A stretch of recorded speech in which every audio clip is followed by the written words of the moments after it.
Minsan sa tahimik na gabi, habang ang mga alaala'y binabalikan, naririnig ko pa rin ang mga salitang hindi mo na kailanman binitawan. Ang mga pangakong minsan mong sinumpaan, ngayoy tila abo na lang na inanod ng panahon, kinalimutan.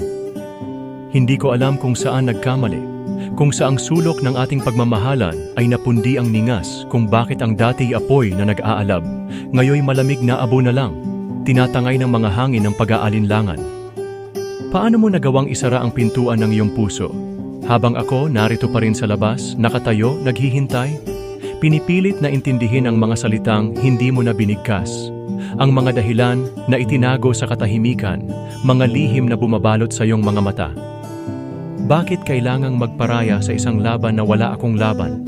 Isang digmaang ako lang ang humahawak sa bandila, samantalang ikaw, sa isang iglap lang, sumuko. Giniba mo ang mga pader na sabay nating itinayo, iniwang wasak, hindi na kayang buuin. Ako'y naiwan, naglalakad sa mga pira-piraso ng ating nakaraan, habang ang tanong ay bumubulong sa hangin, mahal mo ba ako noon, o ako'y panandalian lamang? Ginamit ba ang aking puso bilang laruan sa isang kwentong hindi ko naiintindihan? Pero sa kabila ng sakit, natutunan kong tumingin sa salamin, at makita ang sarili na pilit bumabangon sa pagkadapa, na kahit basag-basag, may tapang na muling huminga.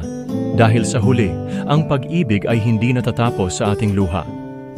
Ito ay pagbitaw, paglimot sa mga pangarap na hinabi ng dalawa, pagyakap sa katotohanang ikaw at ako ay wala na. At sa pagbabalik tanaw, natutunan kong ang puso'y maaaring bumangon, na kahit iniwan, ito ay muling magmamahal, maghihintay ng tamang pagkakataon.